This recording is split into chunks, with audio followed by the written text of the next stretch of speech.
When I discovered that my own daughter was pregnant with my husband's child, I felt like my entire world had collapsed. But what came after was even worse. Good morning, my dear viewers. My name is Eleanor. I'm 68 years old, and today I'm going to share a story that I've kept deep in my heart for a very long time. It's not easy to talk about this, but I feel that perhaps my experience might help someone who's going through difficult times. Before I begin, I'd like to ask you who are watching now to please leave a like on this video and also subscribe to the channel. It helps tremendously, and I'd love if you could tell me in the comments where you're watching from. I adore knowing that my stories reach so many different places. Let's go back to the year 1985. I was only 23 years old and one of the few women in my small town who had managed to study and graduate.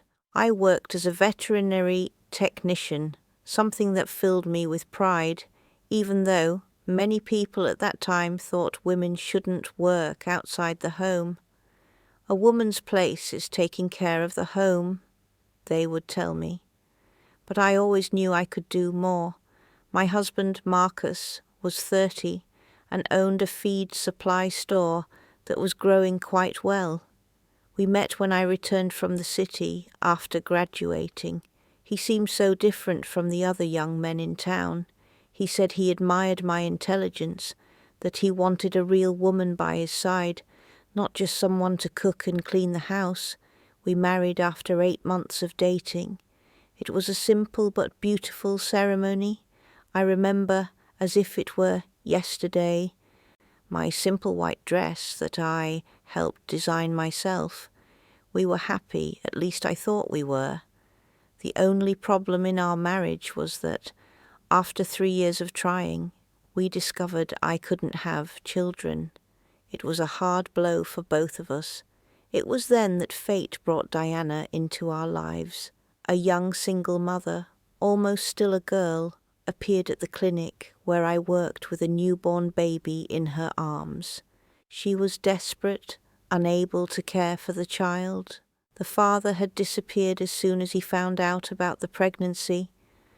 The girl was crying as she told me that her family had thrown her out of the house. "I don't know what to do, Mom. I have nowhere to go. I can't take care of this child," she told me, with tears in her eyes. At that moment, I felt God was answering our prayers in an unexpected way. I took the young woman to my home, talked with Marcus, and we decided to adopt the child. The biological mother left to try her luck in the city, and we kept the baby, a beautiful little girl we named Diana. We raised Diana as if she were our own flesh and blood. We never hid from her that she was adopted, but we always made it clear that we loved her as if she were our own. And it was true. Every first step, every new word, every birthday, everything was a cause for joy and celebration in our home. The years went by, and our life seemed perfect. I continued working at the clinic, which grew and became important to the community. Many poor people couldn't afford medicine, and I often helped them by setting aside free samples or even paying out of my own pocket when necessary.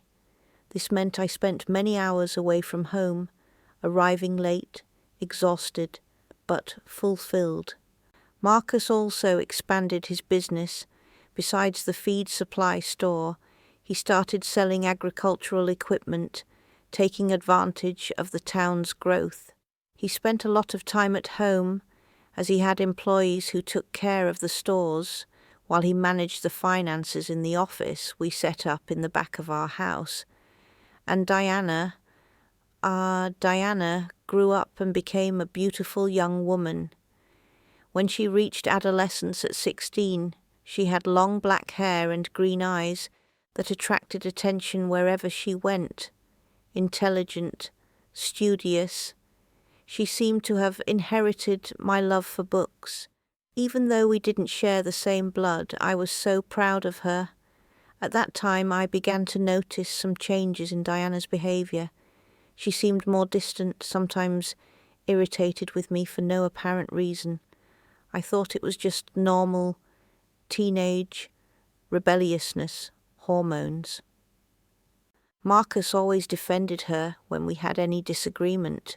"You work too much, Eleanor. The girl misses you," he would say, and I felt guilty, torn between my professional calling and my role as a mother. I also began to notice how the two of them seemed increasingly close. When I arrived home, I frequently found them whispering together in the living room, laughing together. At first it seemed sweet to me, a father and daughter with a close relationship. Who could have imagined? One Saturday afternoon, while Marcus had gone to solve a problem at the store and Diana was at a friend's house, I decided to tidy up her room. Teenagers are always so disorganized, aren't they? While putting away some clothes that were thrown on the bed, I found a notebook hidden under the mattress. I had no intention of invading my daughter's privacy, I swear to God, but the notebook fell open on the floor when I pulled a sheet, and my eyes caught my name written there. That was the moment when my life began to fall apart. The notebook was a diary.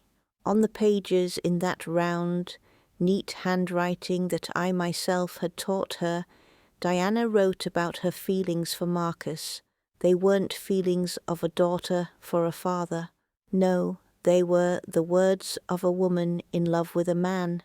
In the pages, she described secret encounters when I was at the clinic, stolen kisses, promises made, and the worst, she wrote that she was 3 months pregnant with his child. Pregnant by my husband, the man she had called father since she learned to speak. Marcus said, "We'll tell her the baby is Adam's from school. Mom is so naive she'll believe anything. He says she's an incomplete woman who can't have children and that I can give him what she never could. When the baby is born, we'll be a real family without her." I read and reread those words, trying to understand how this could be possible, how the man who swore to love me and the girl I raised with such care could conspire against me in this way. How could they be so cruel? My head was spinning, my heart beating so hard it felt like it would come out of my mouth. I spent the entire afternoon sitting on her bed with that diary in my hands, tears falling non-stop. When I heard the front door open and their voices arriving together, laughing, I felt a courage I didn't know I had within me. I took the diary and went downstairs.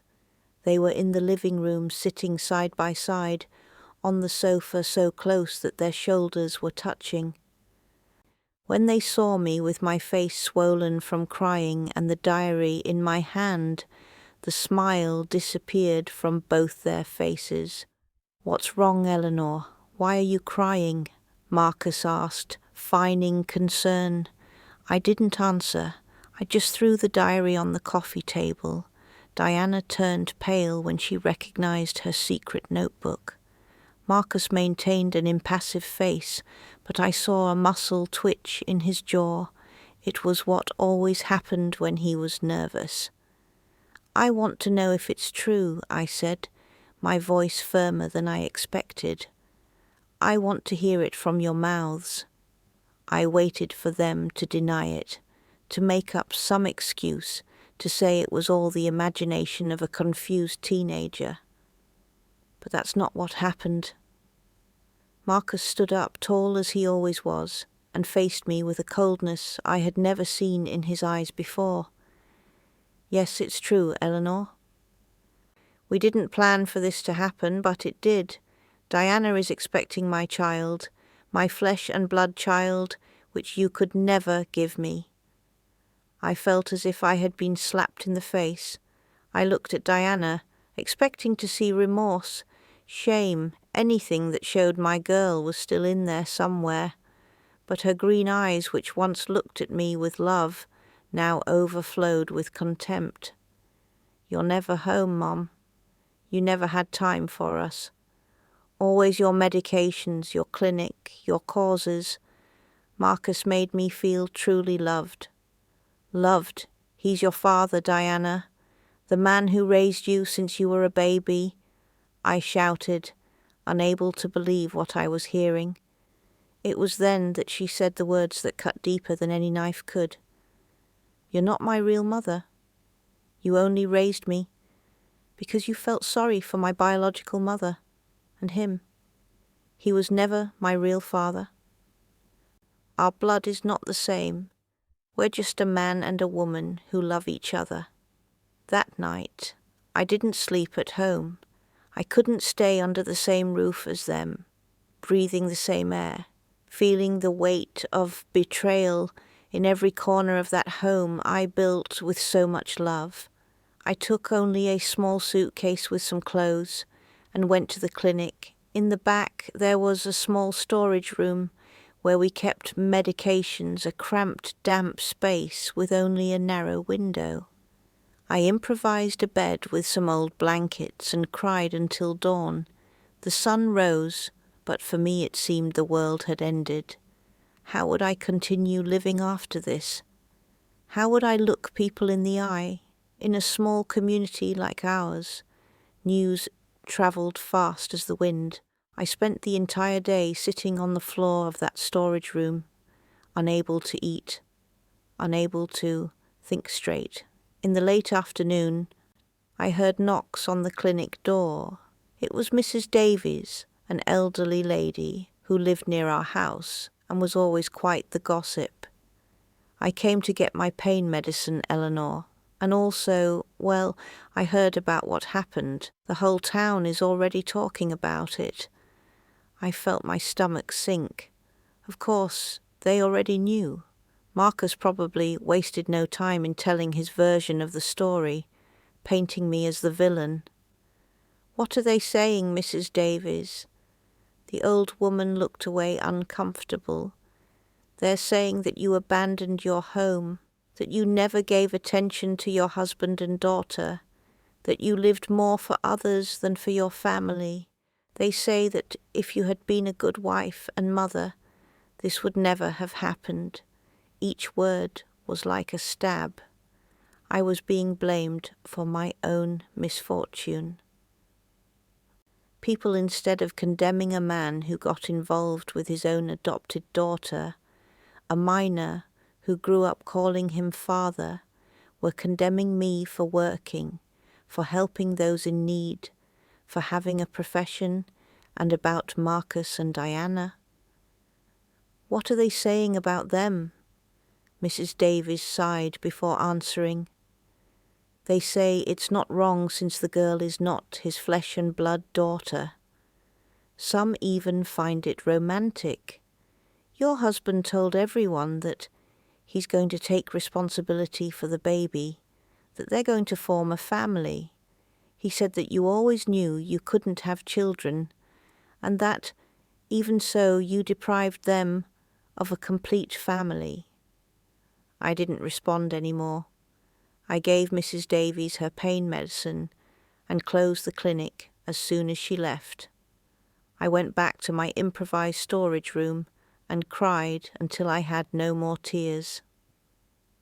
The following days were even worse. Several people stopped coming to the clinic. Some looked at me with pity, others with contempt. I heard whispers, saw sideways glances. I, who had always been respected in town for my work, was now seen as a failed woman who couldn't hold on to her husband, who didn't give enough attention to her daughter. A week later, Marcus appeared at the clinic. He was well dressed as always, hair combed back, perfumed. He entered as if he owned the place. The bell on the door rang, and when I looked up and saw him, I felt my entire body tremble. "What do you want here?" I asked, trying to keep my voice steady. "I came to resolve our situation, Eleanor. It can't continue like this. People are talking." He smiled sideways. that smile that once charmed me and now made me nauseous. I came to propose a deal. The house is ours, we bought it together, but I'm willing to give you a good sum for you to start over in another city. Nobody needs to go through more embarrassment. You can open another clinic, meet other people, and we'll continue our life here. I looked at that man I once loved and recognized nothing of the young man I fell in love with. How could he be so cold, so calculating? How could he talk about our separation as if he were negotiating the purchase of another store? I don't want your money, Marcus. I'm not going to run away as if I did something wrong. This town is mine too. I built my life here. I have my work, people who depend on me. His face transformed. The mask of civility fell, and I saw anger in his eyes. Then it's going to be the hard way. I've already talked to Mr. Jenkins. I'm filing for divorce, claiming abandonment of the home. After all, you're the one who left home, isn't that right? And we're going to sell the clinic. I felt as if the ground had disappeared from under my feet. The clinic is mine. I bought it with my inheritance money, but it's in both our names, my dear. We married in community of property. Forgot half of everything is mine. He came closer, his strong cologne making me nauseous. Be sensible, Eleanor. Take the money and leave. Start over somewhere else. It will be better for everyone. I didn't respond. I couldn't find words in the face of such cruelty. Think about it, he said, before leaving. You have until the end of the week to decide. When the door closed behind him, I fell to my knees on the clinic floor and sobbed like a child. It wasn't enough that they had destroyed my marriage, my family. Now they wanted to take away my livelihood, my reason for living. That night I couldn't sleep. I lay looking at the ceiling of the storage room, trying to find a way out. I couldn't lose the clinic. It was all I had left. It was more than a business. It was my purpose, my way of helping others. The following days were a nightmare. I noticed that more and more customers stopped coming. I found out later that Marcus and Diana's father, an influential man in town, was spreading rumors about me. They said I used expired veterinary supplies, that I charged abusive prices to the poorest, exactly the opposite of what I always did. Meanwhile, the divorce process moved forward. As Marcus predicted, the judge considered that I had abandoned the home. After all, I left without taking my things, without saying where I was going. In the hearing, Diana testified against me, dressed like a demure young lady, with a loose dress that hid her already growing belly. She spoke about how I was never present, how I prioritized strangers over my family. My mother always preferred to help others rather than take care of us, she said, tears in her eyes. Fake tears that fooled everyone but me, who had known her since she was a baby. How many times I needed her, and she wasn't there, always at the clinic, always with her patients. I tried to defend myself, explain that I worked to give them a better life, that I never imagined that my own husband and adopted daughter were scheming behind my back.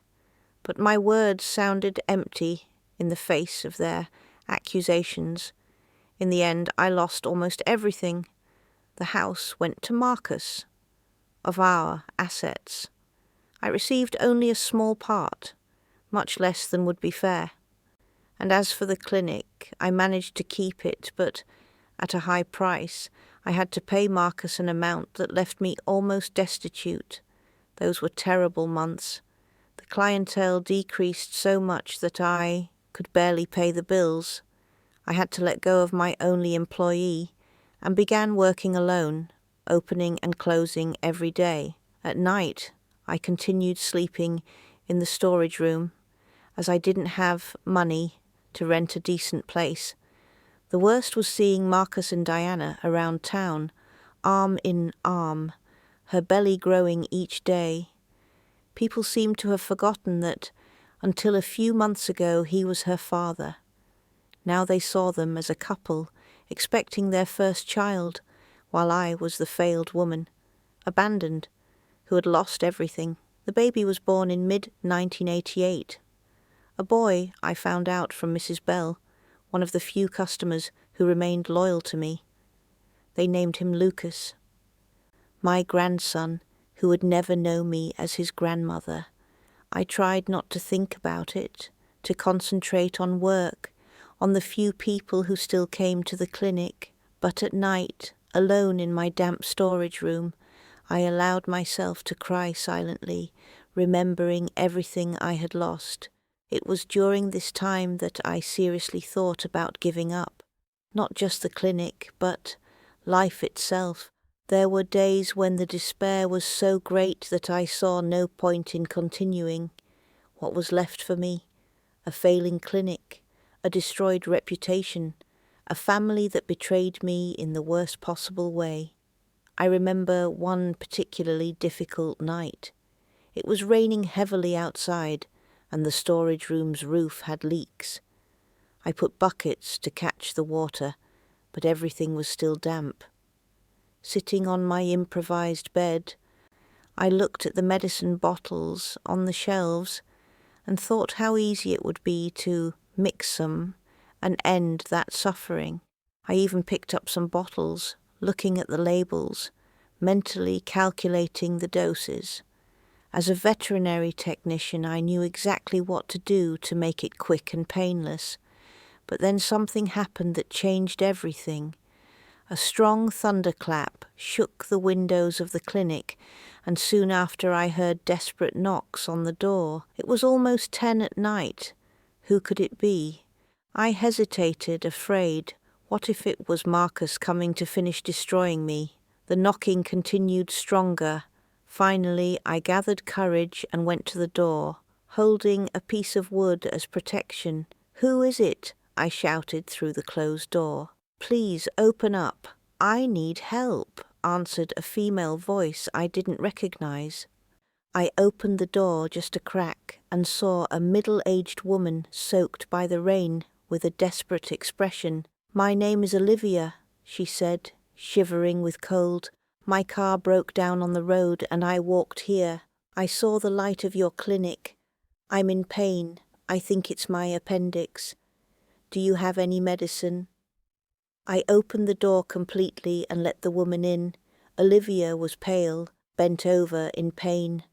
I took her to the storage room where she could sit and began examining her. "You're not from here, are you?" I asked, while checking her vital signs. "No," she answered between groans of pain. "I'm moving here. I'm a doctor. I'm going to take over the town's health clinic." A doctor? A stranger who didn't know my story, who didn't judge me. At that moment, something lit up inside me, a small flame of hope that I thought was completely extinguished. I took care of Olivia the best I could that night. I gave her medication for the pain and for the inflammation. As the rain wasn't letting up, I offered my improvised bed for her to spend the night. We both slept in that cramped storage room, sharing the few blankets I had. Little did I know that that night would mark the beginning of a new phase in my life, a phase of reconstruction, of discovering strengths I didn't know I had, a phase where I would learn that sometimes you have to lose everything to find what really matters. The next morning the rain had stopped, but the sky remained cloudy as if reflecting my state of mind. I woke up before Olivia and prepared a simple coffee with the little I had. When she awoke, she seemed much better. "I don't know how to thank you," she said, sitting on the improvised chair I had made with wooden crates. If it weren't for you, I don't know what would have happened. I served the coffee and we sat together on that silent morning. Olivia told me she was a widow. Her husband had passed away 2 years ago. They didn't have children. She was coming from the city to take over the town's health clinic, which had been without a doctor for months. "And you live here in the clinic?" she asked, looking around, noticing my few belongings scattered around the storage room. I don't know why, but at that moment, with that stranger that fate had placed at my door, I felt I could open my heart. I told everything about Marcus, about Diana, about how I lost my family, my house, almost lost my clinic, and how the entire town turned its back on me. As I spoke, I expected to see in her eyes the same judgment I saw in everyone's eyes in town. But what I found was different. It was understanding. It was indignation on my behalf. It was respect. "You are an extraordinary woman, Eleanor," she said when I finished my account. "Many would have given up. You're still fighting." Her words touched something deep inside me. How long had it been since I heard someone speak to me like that, with admiration instead of pity or contempt? Olivia stayed longer than she intended that morning. Her car would be towed to the town's mechanic shop, and the repair would take a few days. I offered my storage room for her to stay, but she insisted on going to the small guest house in the main square. "But I'll come back tomorrow," she promised before leaving. "I want to see your clinic functioning, and who knows, maybe we can talk about some ideas I've had." That night, lying in my lonely bed, I thought a lot about the unexpected encounter with Olivia. It seemed that fate, after taking so much from me, was offering a small opportunity, a friend, an ally. I wasn't sure, but for the first time in many months, I felt a glimmer of hope. Olivia kept her word and came back the next day, and the next, and the next. While her car was in the shop, she spent afternoons at the clinic with me, observing my work, talking with the few customers who still came. I noticed that her presence brought a subtle change. People seemed less hostile when she was around. After all, she was the new doctor in town, someone they would need at some point. It was on one of those afternoons while we were preparing some medicinal formulas together that Olivia made me a proposal that would change everything. "I've been thinking, Eleanor, the health clinic is quite basic, lacking a lot of things, and your clinic, although well equipped, has few customers. What if we joined forces? And what if we transformed this place into a small community clinic? I could attend right here in a back room, and you would continue with the veterinary technician services in the front. We could even offer more accessible prices for those most in need." I looked at her, surprised by the proposal. It was a bold idea that would require investment, hard work, and mainly facing the town's prejudice. "Do you really think it would work? The people here, they don't see me in a good light." Olivia smiled. That determined smile that I was beginning to know well.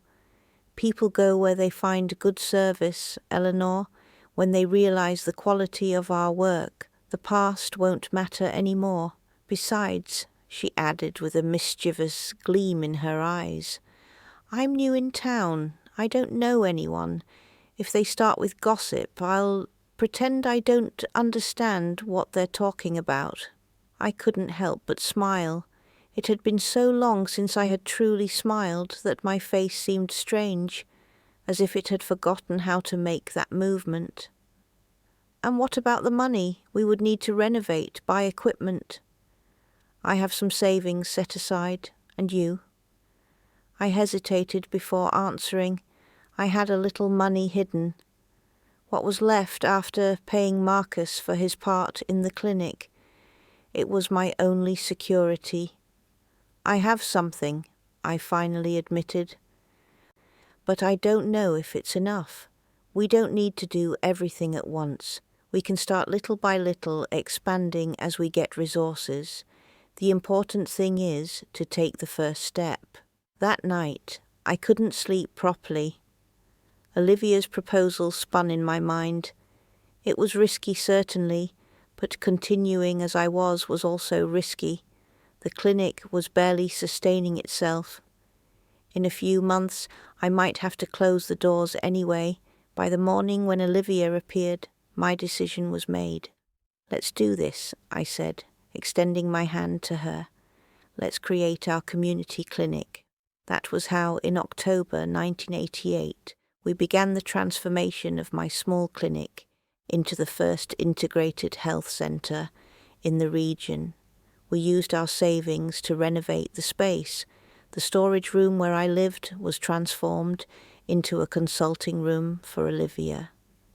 We bought a proper bed for examinations, some basic equipment, medications that I couldn't stock before.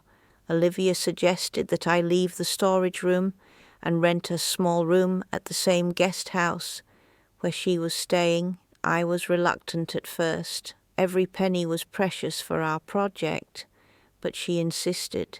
"You need a decent place to sleep, Eleanor. You can't live like a refugee forever. Besides, what impression will we give patients if they find out you sleep among the medications?" She was right, as always. I rented a small but clean room at Mrs. Elena's guest house. Having a real bed, a private bathroom, being able to take a hot shower before sleeping was a simple luxury that I had forgotten. The first weeks were difficult. Despite all our efforts, few patients appeared. The residents still hesitated to come to my clinic, now called Hope Integrated Centre, a name chosen by Olivia in honor of the saint who protects those in need. "Be patient," Olivia would tell me when I began to get discouraged. "Trust is earned little by little," and she was right. Once again the change began gradually. First were the travellers, people passing through town who didn't know my story. Then the poorer residents from the outskirts who couldn't afford the prices of the private doctor who attended on the other side of town. Little by little, even some of the old customers began to return. One morning I was organizing some medications when I heard the doorbell. Upon turning around, I saw Mrs. Davies, that same lady who had brought me the first news about rumours in town. "Good morning, Eleanor," she said, seeming uncomfortable. "I heard that you now have a doctor here." "Yes, Mrs. Davies. Dr. Olivia attends every morning. Can I schedule an appointment for you?" She nodded, avoiding my gaze. "My blood pressure isn't good and Dr. Stone charges too much." I scheduled the appointment, and when she was leaving, Mrs. Davies turned and said something that took me by surprise. "You know, Eleanor, not everyone believed the stories they told about you. Some of us, well, some know how to recognize an injustice when we see one." I was speechless. Before I could respond, she had already left, the bell on the door tinkling behind her. That was the first sign that things were changing, not just for the clinic, but for me too. The pain was still there. I think it would never completely disappear. But now there was something more, a purpose, a mission. Olivia and I worked tirelessly, little by little. Our small community clinic gained a reputation. We attended to everyone, regardless of their financial condition. For those who couldn't pay, we created a barter system. They brought vegetables from their gardens, eggs from their chickens, or simply offered a few hours of work to help clean or organize the clinic. At the beginning of 1989, we could no longer handle all the patients by ourselves. We hired a young, recently graduated nurse, Laura, and an assistant for the clinic, Clara. Our small but dedicated team worked miracles with the limited resources we had. It was also during this time that we gained support from the town hall.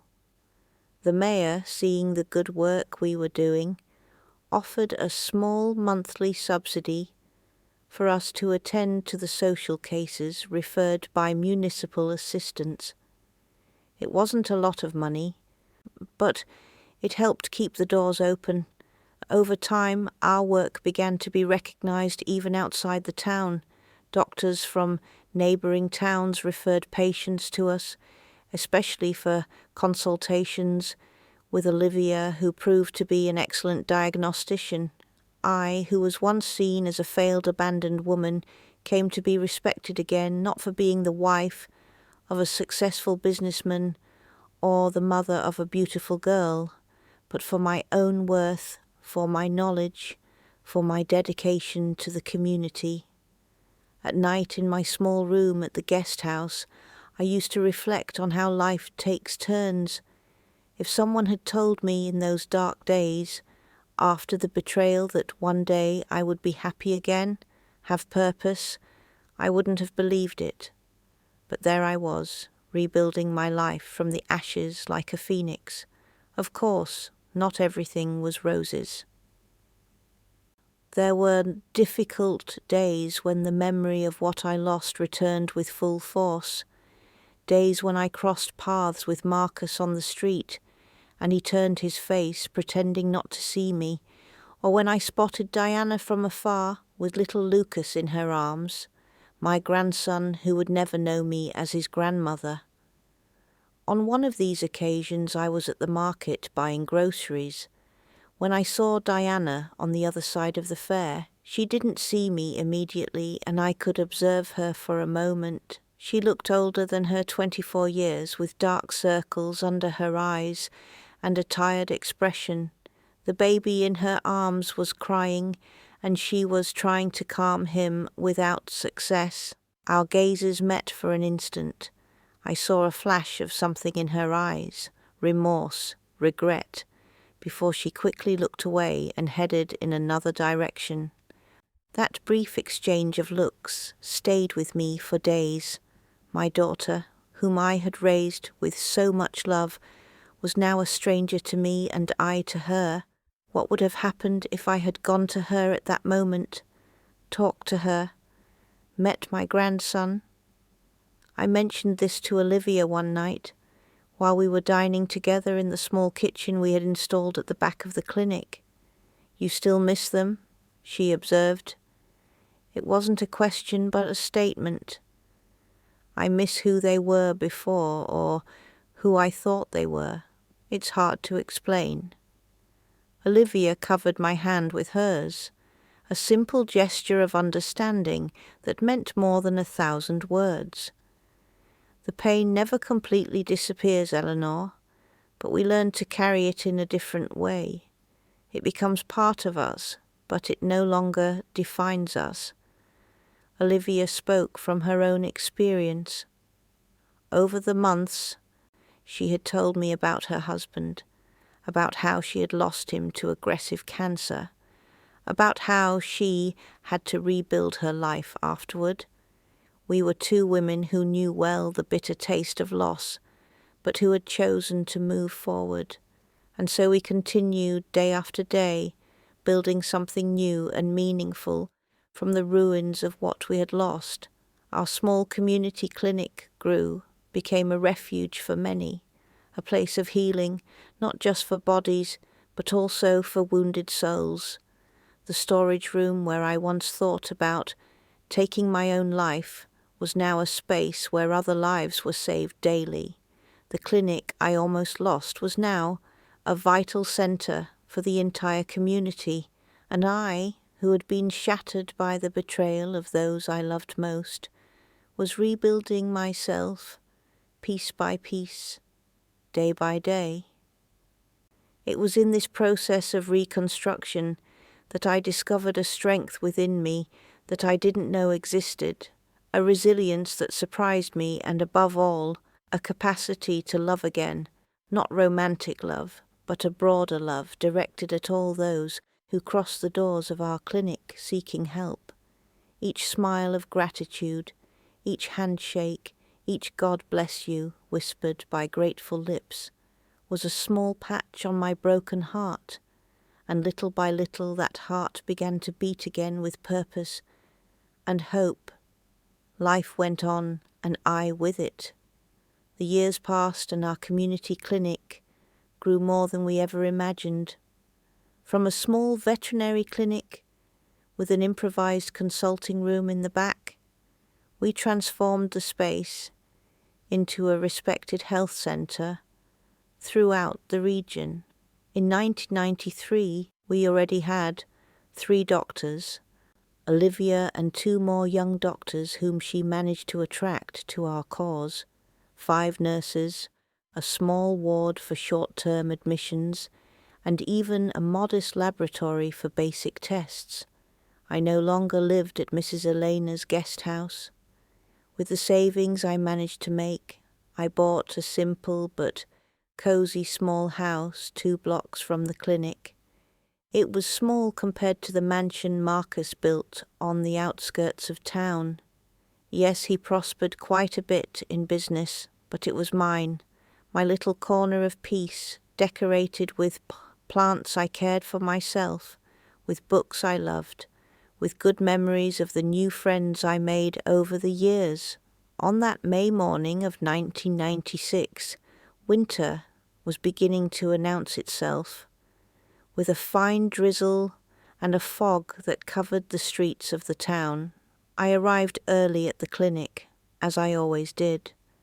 I liked to have a few moments alone before the team arrived to organize my ideas, prepare the day's medications, review the charts of the most serious patients. The phone rang when I had just put the water on for coffee. I answered quickly, thinking it might be an emergency. Hope Integrated Center. Good morning, Eleanor. The voice on the other end of the line was familiar, but I couldn't immediately identify it. This is Dr. Jane from St. Luke's Hospital in the city. Dr. Jane was an old college colleague who now ran a large hospital about 2 hours from our town. Jane, what a nice surprise. How are you? I'm fine, but I called about an urgent matter. We have an emergency here, and I need to transfer a patient to you. It's a child with a severe allergic reaction. He's stabilized now, but he's from your town, and the parents prefer to continue treatment closer to home. Of course, send him over. We have beds available, and Dr. Olivia is a specialist in allergies. What's the child's name? There was a small pause before Dr. Jane answered. The name is Lucas Winters. I felt my heart leap. Winters was Marcus's last name. Lucas, my grandson, Diana's son, whom I had never met, who now must have been about 7 years old. Eleanor, are you there? Yes. Yes, I answered, trying to keep my voice steady. When will they arrive? They're leaving now. They should arrive in about 2 hours. The parents are accompanying. After hanging up, I stood still in the middle of the room, feeling my heart beating rapidly. After almost 8 years without having any contact with Diana or Marcus, besides occasional encounters on the streets of town, which always ended with them looking away, I was about to receive them at my clinic. And worse, it was my grandson who was sick, a child I had never met, but who carried my blood. When Olivia arrived an hour later, I told her about the situation. She knew me too well not to notice my agitation. Do you want me to handle this alone? She offered, always concerned with my well-being. You don't have to be present when they arrive. No, I answered firmly. I'm not going to hide. This is my clinic as much as yours, and besides, he's my grandson, Olivia, an innocent child who is not to blame for anything."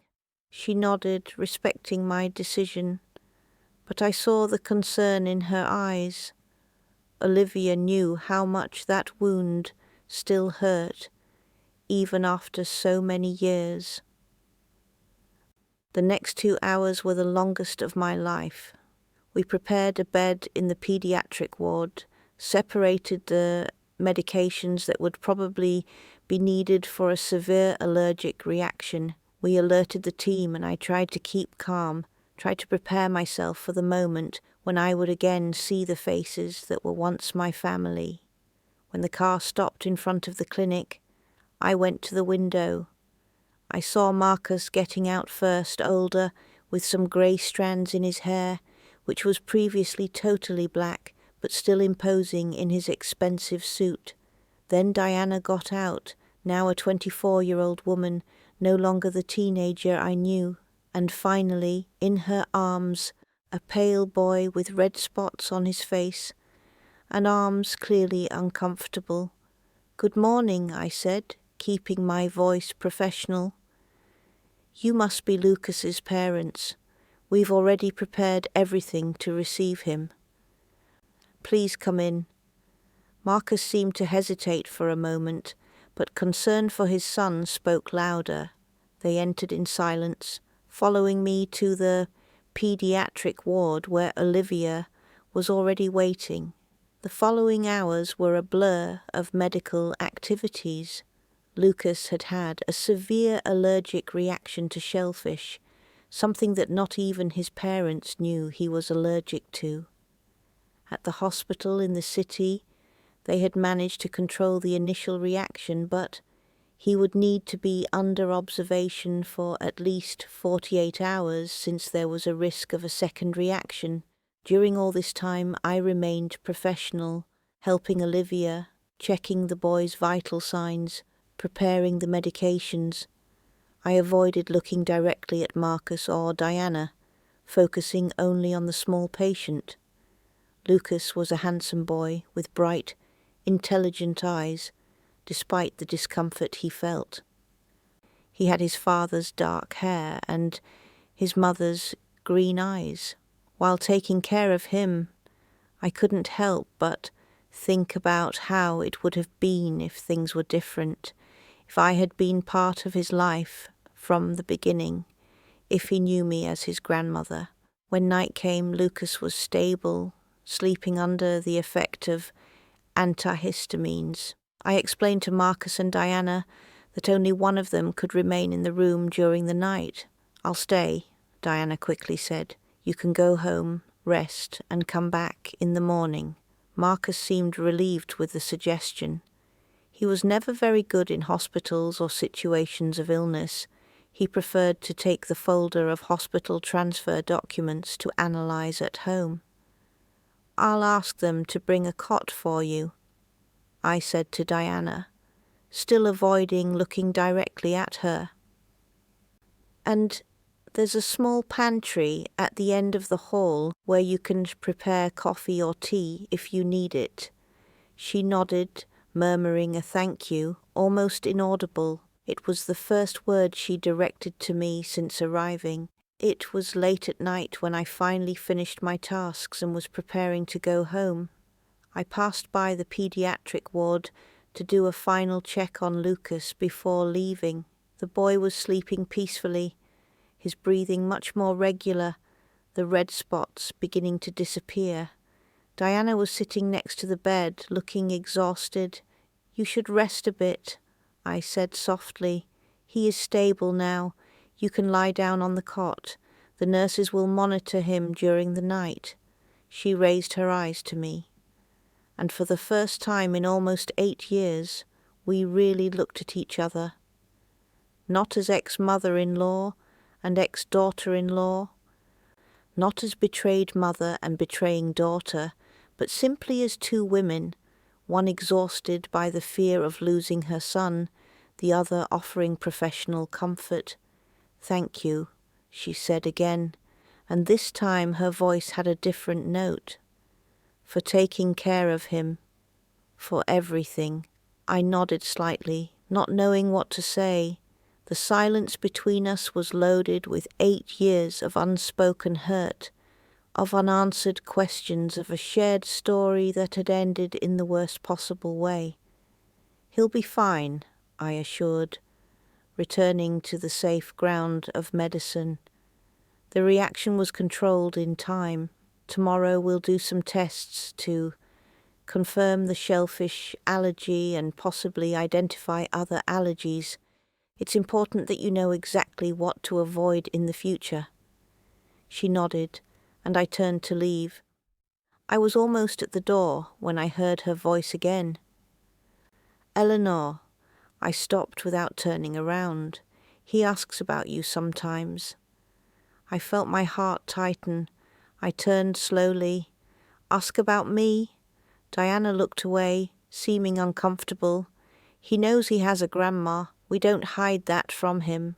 When he sees other children with their grandmothers, he asks why he has never met his." "And what do you answer?" I asked, my voice almost a whisper. "That you live far away, that you're busy?" A convenient lie? Better than telling the truth, I suppose. Better than explaining to an innocent child the betrayal that marked our family. "I understand," I replied simply. Once again silence settled between us. There was so much to be said, so many questions not asked, so many explanations never offered, but that was not the moment nor the place.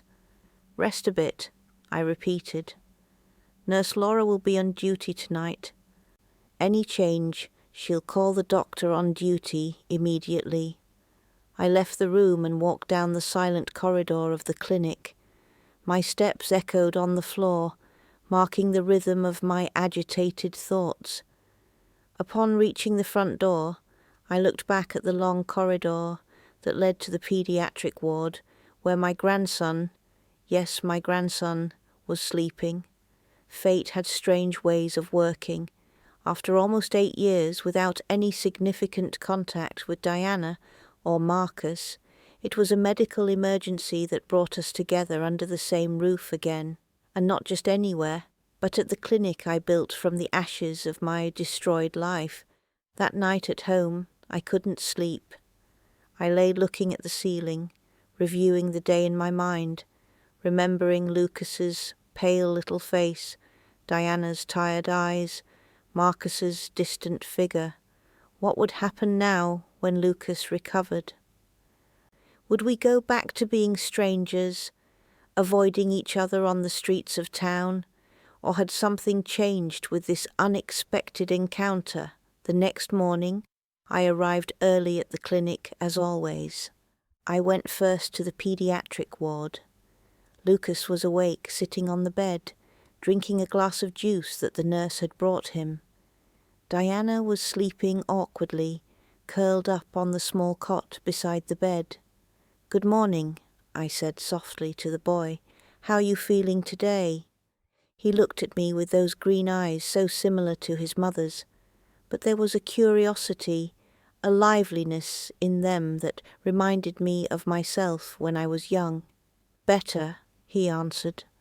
"I'm not itching so much anymore." "That's a good sign."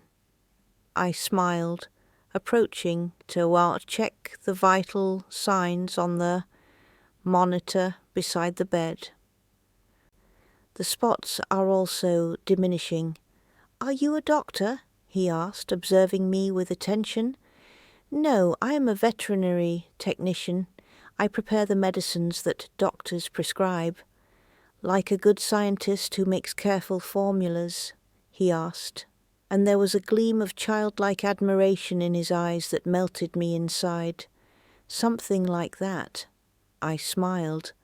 "But they're not magic potions, they're scientific medications." "Still cool," he declared, with the absolute conviction that only children possess. Then, leaning forward a bit, as if he was going to tell me a secret, he added, "When I grow up, I want to be a doctor. Or a scientist or an astronaut. I haven't decided yet." All are wonderful professions, I replied, feeling a lump in my throat. This was my grandson, blood of my blood, and this was the first conversation we were having. It was at this moment that Diana woke up, startled to see us talking. There was something in her eyes, fear, worry, when she saw how close we were. "Good morning," I said, getting up quickly and adjusting her dishevelled hair. "Lucas, are you feeling better?" The rest of the day followed its course. Olivia arrived and did a complete evaluation of Lucas, confirming that he was responding well to the treatment. Marcus appeared shortly after, bringing clean clothes for Diana and a small teddy bear for his son. I kept my distance, observing from afar this family that was once mine. There was a strange dynamic to them, something I couldn't define exactly. They didn't seem happy, despite the obvious concern for their sick son. There was an underlying tension between Marcus and Diana, a subtle distancing that only very attentive eyes or someone who knew them intimately in the past could notice. At the end of the afternoon, Olivia determined that Lucas could be discharged the next day if he continued improving at this rate. I explained to Diana the care they should take at home, the medications they would need to continue administering, the warning signs for a possible relapse, and he'll need to do some allergy tests in a few weeks, I concluded, handing her a detailed list of instructions to identify exactly what triggered the reaction and if there are other allergens that should be avoided. She nodded, holding the paper as if it were something precious. "Thank you for all of this, for the way you took care of him." There was something in her voice that made me look more closely at her. Her eyes were watery, and it didn't seem to be just from the relief of seeing her son improving. "It's our job," I replied simply. "We do the same for any patient." "Even so," she insisted, her voice low so that Lucas, who was playing with the teddy bear on the bed, wouldn't hear. "After everything, you could have refused to attend to us, could have sent us to another clinic. Nobody would blame you for that." I remained silent for a moment, reflecting. Yes, I could have done that. It would have been my right after the way you treated me. But what kind of person, what kind of healthcare professional would I be if I denied care to a sick child because of past hurts? "Lucas is not to blame for anything," I finally replied. "He is just an innocent child who needs medical care. And as for you and Marcus, well, I learned over these years that holding grudges only hurts ourselves." She lowered her eyes, and I saw a tear run down her face. "We weren't happy, you know," she said, so low that I almost didn't hear. "We never were. It was all an illusion." Before I could respond, and what could I say in the face of such a confession, Marcus entered the room carrying some papers. "The insurance approved everything," he announced, without noticing the tension between us. "They'll cover the expenses of the hospitalization and future exams." The moment had passed. Diana quickly wiped away her tears and forced a smile for her husband. The mask returned to its place, and once again they were a perfect family. The successful couple with their adorable son, but I had seen a crack in that facade and knew there was much more there than appeared. The next day, as predicted, Lucas was discharged. His spots had almost completely disappeared. His breathing was normal, and he no longer showed signs of discomfort. I was the one who finalized all the papers and delivered the medication that should be continued at home, along with detailed instructions for the parents. "Any change, however minor, don't hesitate to bring him back," I stressed, looking directly at Diana, who seemed to absorb every word as if her life depended on it. And remember, no shellfish or derivatives until we do the complete allergy tests, I added this time, looking at Lucas, who made a face. But I like shrimp, he complained with that pout that only children know how to make. I know you do, but we need to be sure of what exactly causes your allergy before allowing certain foods, I explained patiently. It's for your own good. He sighed, resigned to adult wisdom, which at that moment seemed so unfair to his childish eyes.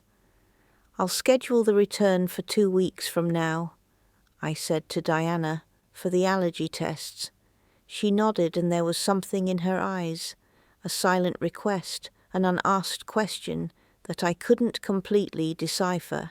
Before they left, Lucas turned to me with that spontaneity that only children possess.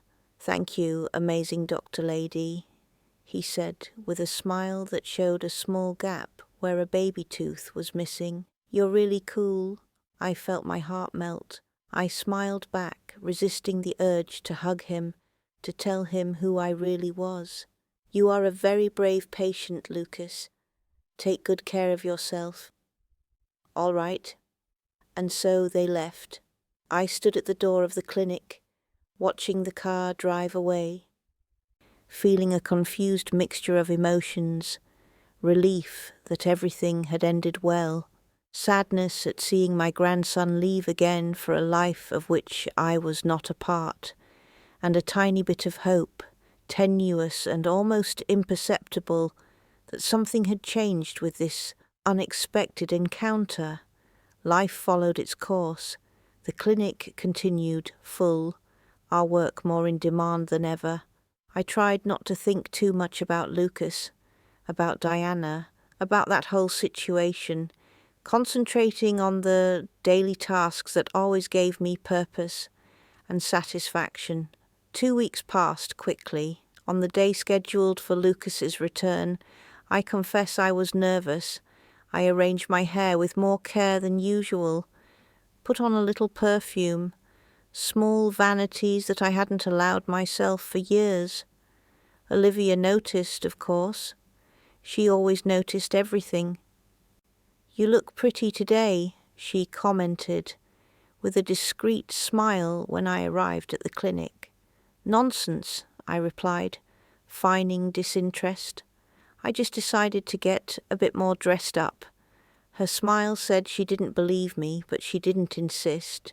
We were too intimate friends to need words for certain things. The entire morning I was restless, checking the clock every few minutes. Lucas's appointment was scheduled for 11 UGI. At 10:30 I began to hover around the reception, checking charts that didn't need to be checked, organizing medications that were already perfectly organized. At 11 Yosh sharp, the door of the clinic opened, but it wasn't Diana with Lucas. It was just Diana alone, looking nervous and uncomfortable. "Good morning," she said timidly. "I know we had an appointment scheduled for Lucas today." "But did something happen?" I asked, immediately concerned. "Did he have another reaction?" No, she hurried to clarify. "He's fine. It's just that he couldn't come today. Marcus took him to spend the day with some cousins on the farm." There was something strange in her explanation, a hesitation, a shifty look that made me suspicious. After years of dealing with patients, I learned to recognize when someone isn't telling the whole truth. "I understand," I replied, trying to hide my disappointment. "We can reschedule for another day then." "Actually," she began, seeming to gather courage for something. "Actually, I would like to speak with you in private if you have a few minutes." I confess I was surprised. After almost 8 years without exchanging more than strictly necessary words, what could Diana want to talk to me about now? "Of course," I replied, trying to keep my voice neutral. "We can use my office. It's this way." I led her through the clinic to a small room in the back that I used for administrative work. It was a simple but welcoming space with a window that overlooked a small inner garden. I indicated a chair for her to sit and took my place on the other side of the desk. "How can I help you?" I asked when she continued in silence, nervously twisting the scarf she carried in her hands. "I don't know where to begin," she confessed, her voice almost a whisper.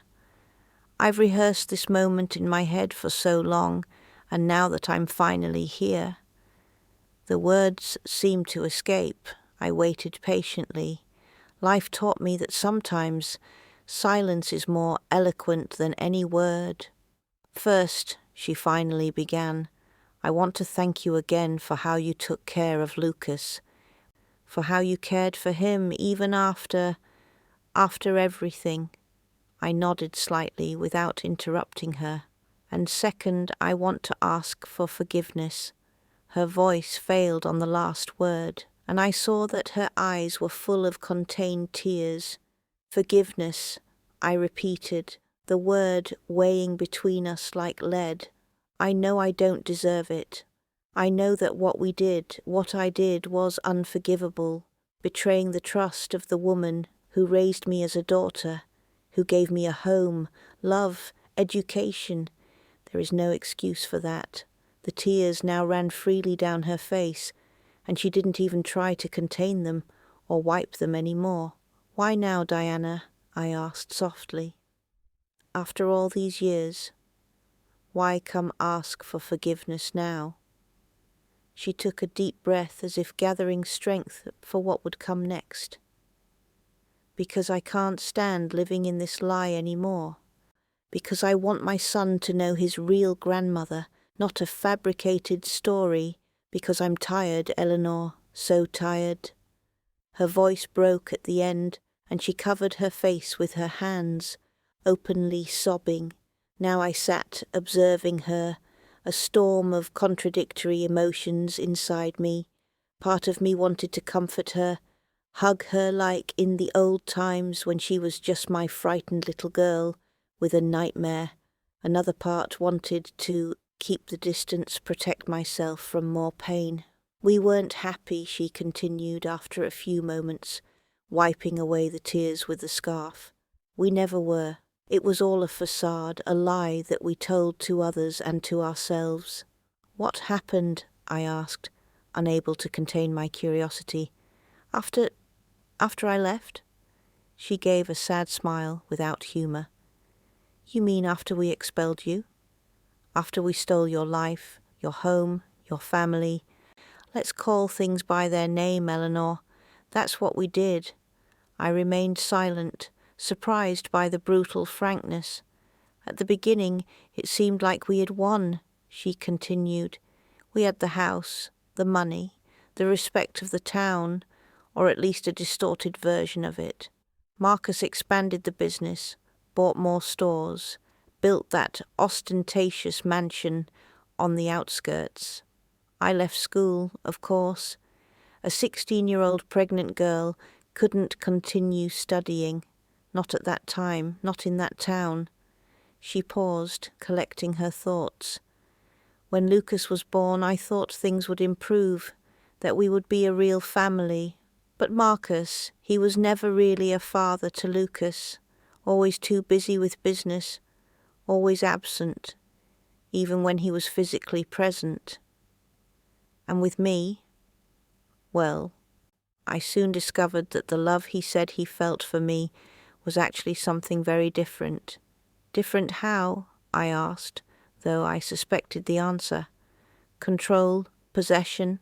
I was a trophy, an achievement, the young, beautiful wife of the successful businessman, the mother of his son, but never a partner, never an equal. Over time he became increasingly controlling, more jealous, monitored my spending, chose my clothes, decided who I could or couldn't talk to." I nodded slowly. I recognized in that behavior the same Marcus I knew. Charming and attentive on the surface, manipulative and controlling in the shadows. I had just been too blind to see it during our marriage. "Why didn't you leave?" I asked. "Why didn't you leave him?" She gave another bitter laugh. "Go where? Without education, without a profession, with a small child. And besides that, there was the shame. How could I admit to the world and to myself that I had thrown away my relationship with you, the only mother I really knew, for an adolescent fantasy that turned into a nightmare?" Her words hit me deeply. I had never thought about what happened from that perspective, that Diana might also be trapped in her own golden cage, a victim of her immature choices and the manipulation of a much older and more experienced man. "And Lucas?" I asked, thinking about the bright boy I briefly met. "How is he in the middle of this?" Her face lit up a bit when talking about her son. "Lucas is the only good thing that came out of all this.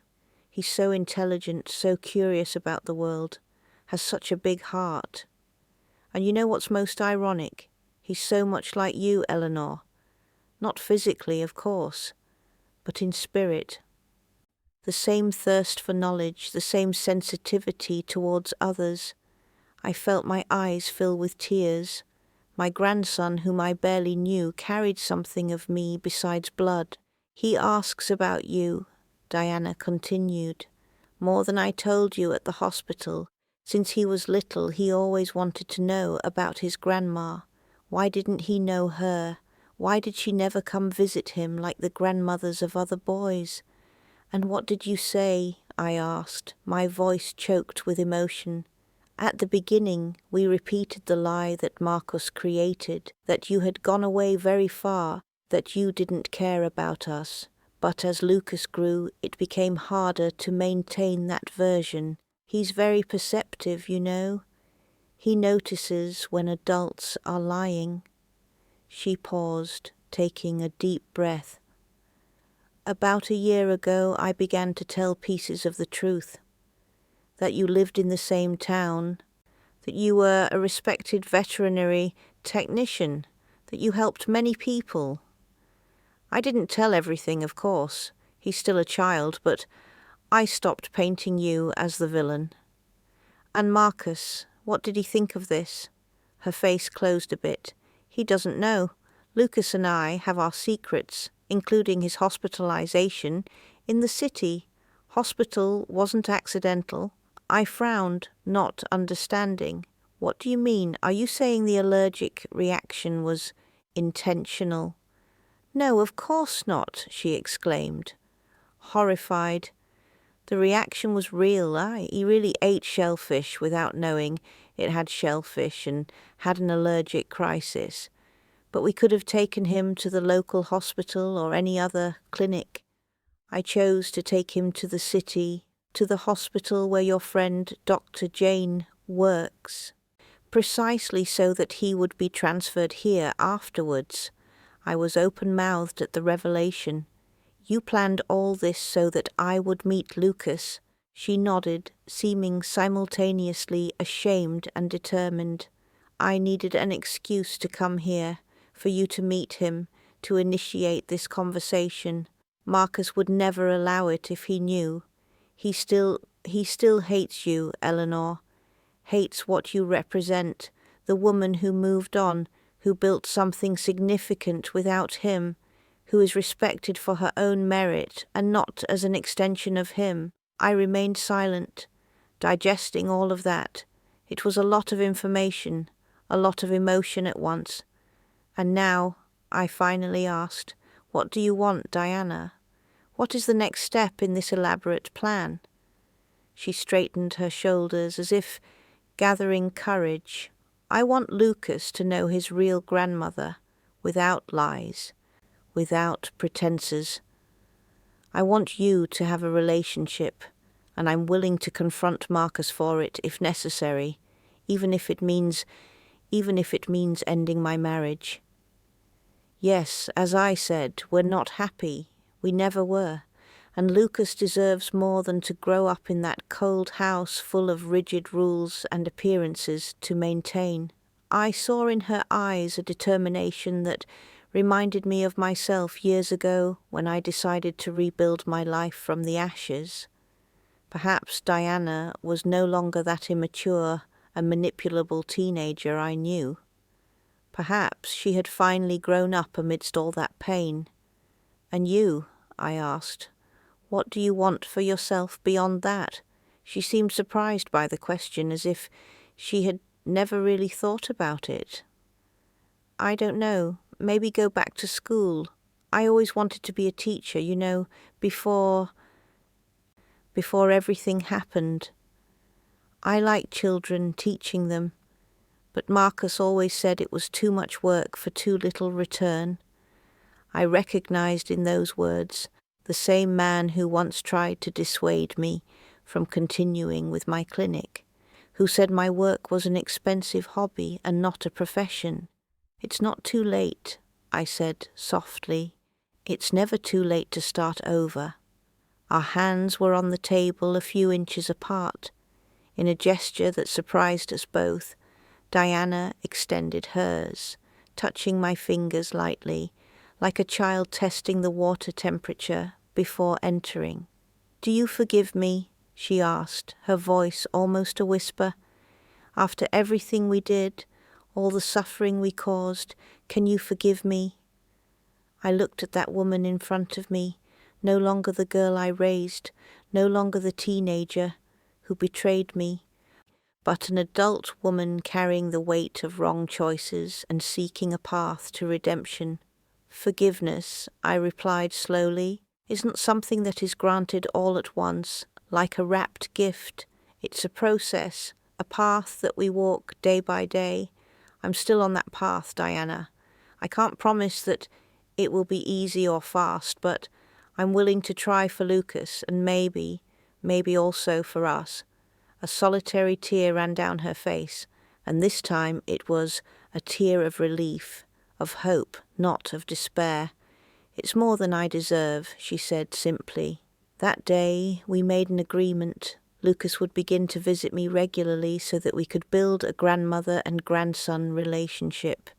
Diana would gradually explain to him who I was without going into the painful details of the past. That would be for when he was older, if he ever needed to know. Marcus didn't need to know about these visits, at least not immediately. It was a delicate situation, and Diana feared his reaction. I agreed to this temporary arrangement, although I didn't like the idea of more secrets, but I understood that some changes need to happen gradually. In the following weeks, Lucas began to come to the clinic frequently, sometimes to help prepare medications, other times just to talk. Each visit was a small treasure for me. When he finally called me Grandma for the first time, I felt my heart almost explode with joy. Over time, Diana also began to change. She went back to studying, first in secret, then openly, defying Marcus. She found in me and Olivia the support she never had, and slowly the daughter I lost began to return to my life, not as the girl I raised, but as a woman in search of redemption and her own identity. Today, at 68 years old, I look back and see that life has mysterious ways. The betrayal that almost destroyed me ended up leading me to build something much greater than I would ever have built without that pain. Our community clinic now serves thousands of people per year. I have in Lucas, now a young pre-med student, the continuation of a legacy that I thought I had lost. And as for Marcus, he continues with his business, his mansion, his life of appearances. When he found out about my relationship with Lucas, there was conflict, of course, but even he over time realized that he couldn't fight against the genuine love that his son felt for his grandmother. Forgiveness doesn't erase the past, nor should it, The scars remain as a reminder of what we survived. But choosing to forgive is deciding that the pain will not have the last word. It's making room for something new and beautiful to flourish, even in the most unlikely soil.